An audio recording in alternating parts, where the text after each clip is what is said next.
শুভ সকাল নারিশাপাড়া থেকে। আর একবারে কুয়াশাচ্ছন্ন নারিশাপাড়া, আশেপাশে একদম পাহাড়গুলো দেখা যাচ্ছে না এখন কুয়াশার কারণে, বা মেঘও বলতে পারেন। উপরে ওগুলো যেহেতু পাহাড়ি এলাকা, উপরে ওগুলো মেঘই জমা আছে। আর বিভিন্ন জায়গায় জায়গায় প্রত্যেকটা ঘরের সামনে আগুন জ্বালাই দেওয়া হয়েছে। ওই যে ওখানেও একটা আগুনের ইয়ে আছে। আর আমরা যে ঘরে আছি, আমাদের ঘরের সামনেও আগুন জ্বালানো হয়েছে। এই যে আগুনের তাপ নেওয়ার জন্য বাইরে। আর গরু, তারপর হচ্ছে পাহাড়ি যেই বন হাঁস, পাহাড়ি হাঁস, এরাও এদের খাবারের সন্ধানে বের হয়ে গেছে সকালবেলা।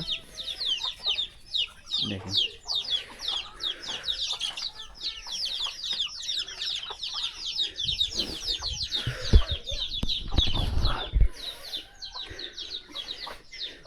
এই যে এও সকালবেলা উঠে গেছে। কি খবর?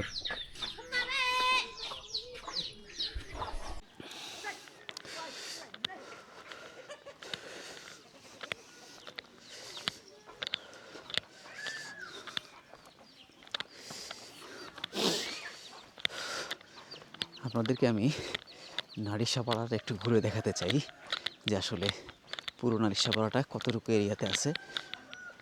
এটা মোটামুটি একটু বড় আছে। হ্যাঁ, আমি যতটুকু জানলাম আর কি, যে নারিশাপাড়াতে 27টা ফ্যামিলি থাকে, আবার কেউ বলতেছে যে 28টা। তো যাই হোক, 27টা ফ্যামিলি ধরেও যদি আমি ওইভাবে চিন্তা করি, তাহলে 27টা ফ্যামিলি নিয়ে মোটামুটি একটা ভালো একটা পাড়া আর কি।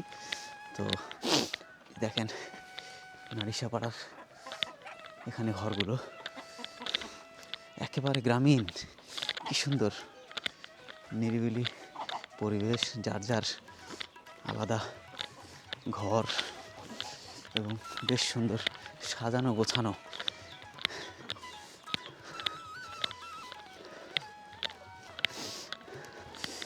ওই যে ওখানেও আগুনের তাপ নিচ্ছে সবাই, প্রতিটা ঘরের সামনে সামনেই।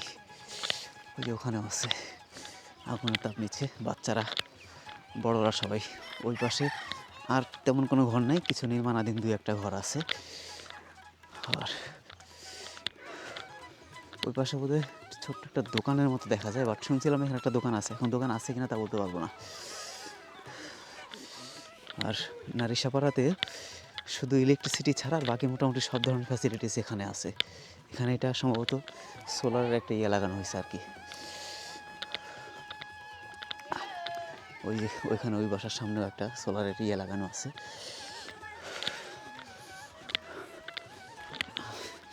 রাত্রে এই ঘরটাতেই জেনারেটরের একটা সাউন্ড পাইছিলাম আর কি। এখন এটা কি শ্যালো বা জেনারেটর যেটাই হোক, হয়তো কোনো বিশেষ পানি তোলার কাজে বা কোনো একটা কাজে হয়তো ব্যবহার করে। আর পাশে দেখেন প্রচুর লাকড়ি মজুদ রাখে ওরা। হ্যাঁ, প্রচুর পরিমাণে লাকড়ি রাখে, এবং প্রত্যেকটা ঘরের নিচেই আপনার লাকড়ি বোঝাই করা থাকে, যেগুলো রান্নাবান্নার কাজে ব্যবহার করে ওরা। আপনাদেরকে আমি দেখাচ্ছি নারিশাপাড়া, চমৎকার সাজানো গোছানো গ্রাম্য পরিবেশ। প্রত্যেকটা ঘর থেকে আরেকটা ঘরের দূরত্ব আছে বেশ ভালো, এবং মাঝে মাঝেই এরকম সুন্দর গাছ দেখা যায়। আমরা যেই ঘরটাতে আছি, এই ঘরটার সামনেও বেশ বড় একটা গাছ আছে। আর প্রত্যেকটা পয়েন্টে পয়েন্টে এরকম গাছ লাগানো আছে। এগুলো এই দুইটাই আম গাছ, এটাও আম গাছ, এটাও বেশ বড় একটা আম গাছ। আর সামনে আমরা যে ঘরটাতে আছি, ওই ঘরটার সামনে বড় যে গাছটা, ওটা হচ্ছে কাঁঠাল গাছ। ঠিক আছে,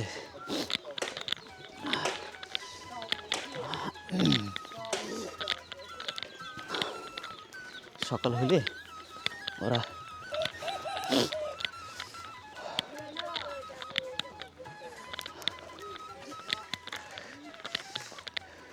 কি খবর, কেমন আছো? কালো হরিণ? হ্যাঁ, কালো হরিণ, হ্যাঁ নিছি। হ্যাঁ হ্যাঁ, ওকে, কালো হরিণ তুলছি। যে এখানেও কথা বলেন, ভিডিও করে। হ্যাঁ, এখানেও সম্প্রদায় নিয়ে আগুনের তাপ নিচ্ছে। এই যে বাবু, এই যে বাবু কথা বলতেছে না কেন? তোমার নাম কি বাবা, বলো নাম, বলো নাম বলো। আমার নাম রুবিয়া ব্রু। লজ্জা পাচ্ছে। আর এই যে বড় ভাই, বড় ভাইয়ের নাম কি? কথা বলেন। আমার নাম হ্যাঁ মরিস মরিস মরিস মরিস। আচ্ছা আচ্ছা। আর এই যে দাদাও আছে এখানে। হ্যাঁ, আছে। তো দাদা ভালো আছেন তো সবাই? কি খবর দাদা বলেন? এই তো ভালো, নারিচা পাহাড়ের মধ্যে ভ্রমণ করতে আসছি। হ্যাঁ আমরা সবাই মিলামিশে কথাবার্তা বলতেছি এবং দেখাশোনা করতেছি। খুব ভালো লাগতেছে আর খুব কি। ভালো লাগতেছে এবং সব মিলামিশে থাকতেছি। হ্যাঁ এটা একটা বেশ মজার এবং আনন্দের একটা বিষয় আর কি। আনন্দ পাড়া এবং পাড়ার কমপক্ষে 20-25 পরিবার মতন আছে। সবাই শান্ত নিয়ে মানে আমি যেটা শুনলাম কালকে 27টা পরিবার আছে। হ্যাঁ, 27টা পরিবার আছে হ্যাঁ। 27টা পরিবার নিয়ে বসবাস। আপনার বাসা তো এই পাড়াতেই না? হ্যাঁ, এই পাড়াতে। আচ্ছা সবাই ভালো কেমন আছে। কেমন লাগে? লাগে ভালো। হ্যাঁ মানে দুর্গম এলাকা হলো এখানে দুর্গম মোটামুটি এলাকা হলো শীত বেশি, প্রচন্ড শীত। প্রচন্ড শীত, হ্যাঁ সেটাই দেখলাম সকালে। আর মোটামুটি আশেপাশে যে পাহাড়গুলো দেখা যাচ্ছে সব সব কুয়াশা কুয়াশা কুয়াশা ঢাকা। কুয়াশা ঢাকা হ্যাঁ। তো এখানে মোটামুটি খালি ইলেকট্রিসিটি মানে বিদ্যুৎ ছাড়া আর সব কিছুই আছে আর কি। হ্যাঁ, পানি টানি সব অন্য কিছুর আর এখানে সবকিছু আছে, কারেন্টে ছাড়া সোলার নিয়ে, হ্যাঁ। বিদ্যুৎ, সৌর বিদ্যুৎ নিয়ে। সৌর বিদ্যুৎ সোলার হ্যাঁ, সোলার। এটা দিয়ে আর কি। আর এটা রাতে দিয়ে। একটা জেনারেটর চলছে ওখানে নাকি? হ্যাঁ, হ্যাঁ, হ্যাঁ। ওটা কি কি কাজে জেনারেটরটা?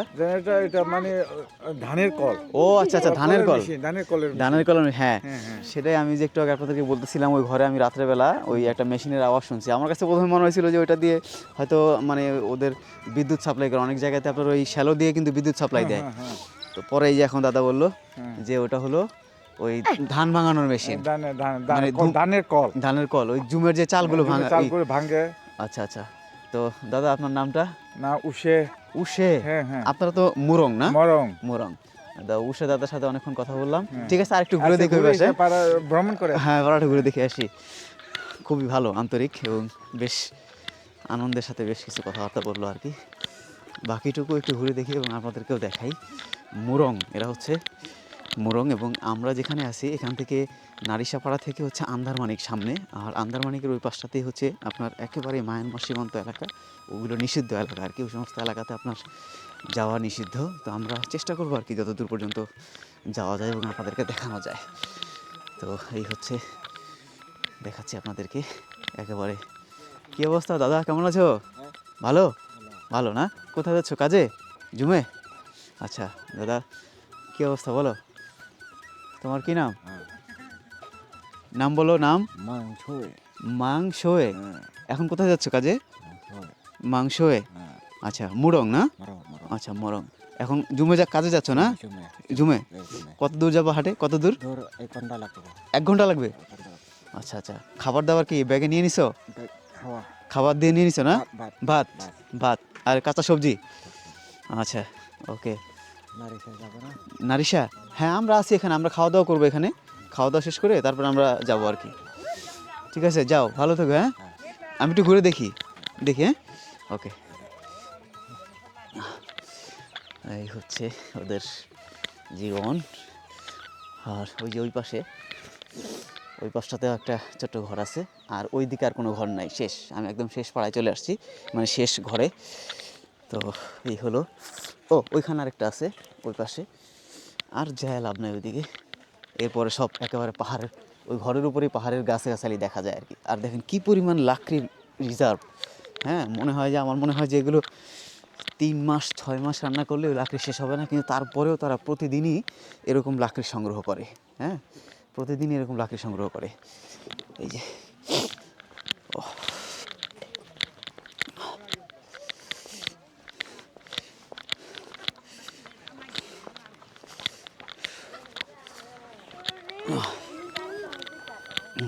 নারিশাপাড়া ঘুরে দেখতেছি।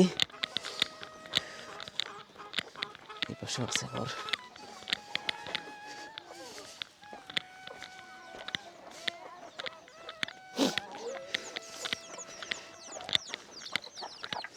কি দাদা কেমন আছো? ভালো? হ্যাঁ এই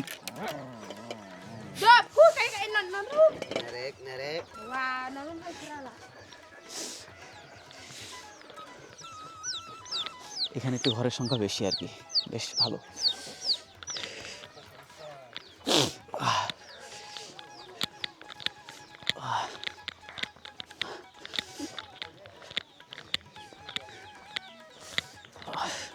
একটা চক্কর দিয়ে আসলাম, ওই দিক থেকে ঢুকে ওই পাশটা পুরোটা ঘুরে এই যে এখানেও বেশ কিছু ঘর আছে। এক চক্করে পুরো নারিশাপাড়া দেখে আসলাম।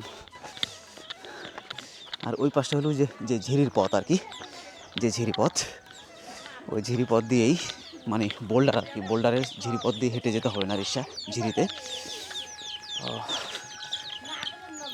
এটাই হচ্ছে আমাদের, আমরা এখানে রাতে ছিলাম আর কি। তো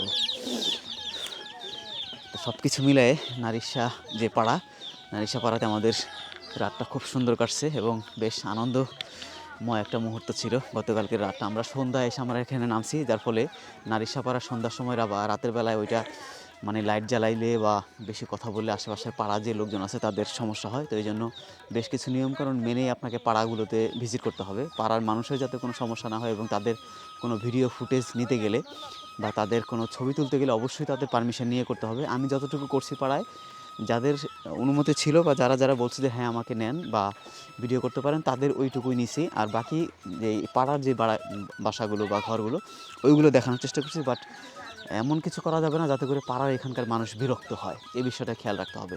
সেটা আমার ভিডিও করার মাধ্যমে হোক বা আমার অন্য কোনো মানে অ্যাক্টিভিটিসের মধ্যে হোক, কোনো কিছুর মধ্যেই কোনো কিছু এক্সট্রা করা যাবে না বা এমন কোনো আচরণ করা যাবে না যাতে এখানকার পাড়ার কোনো মানুষের কষ্ট হয় বা তাদের মাইন্ডে এমন কিছু লাগে এবং নেক্সটে কোনো টিম আসলে তাদের প্রতি একটা ব্যাড ইম্প্যাক্ট পড়ে। এ ধরনের কোনো কাজই করা যাবে না, স্পেশালি দুর্গম পাহাড়ি এলাকাগুলোতে।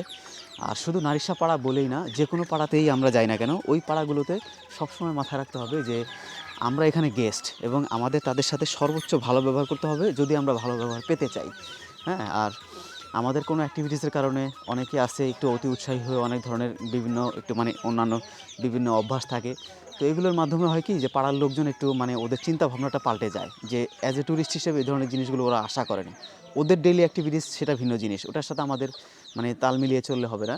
আমাদেরকে সর্বোচ্চ চিন্তা করতে হবে যাতে আমাদের কারণে তাদের যাতে কোনো অসুবিধা না হয় বা তারা যাতে সবসময় আমাদের দিকে পজিটিভই থাকে আর কি। তো আমি এখান থেকে নারিশা পাড়ার যতটুকু ঘুরে এই পুরো পাড়াটা আপনাদেরকে ঘুরিয়ে দেখালাম, আর আমার কাছে বেশ ভালো লাগছে, আশা করতেছি আপনাদের ভালো লাগবে আর কি। তো বাকিটুকু আমাদের শেষ হবে আমরা নারিশা ঝিরিতে গিয়ে।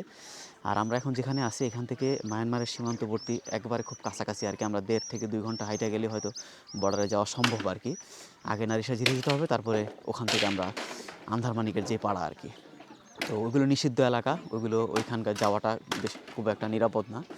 তারপর আমরা আগে নারিশা ঝিরি পর্যন্ত যাই, সেটা আপনাদেরকে দেখাই, তারপরে বাকিটা দেখা যাক কী করা যায়।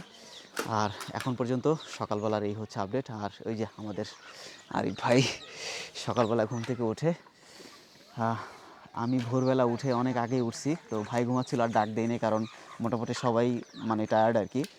তো উঠে ভাই ফ্রেশ হইলো, এখন এখানে একটু ঘুরে দেখতেছে আর কি নারিশা পাড়াটা। উনি আসে, প্রায়ই আসে, ওনার তো এক্সপিরিয়েন্স আলাদা, বাট আমরাও দেখলাম আর কি, খুব ভালো লাগলো আর কি।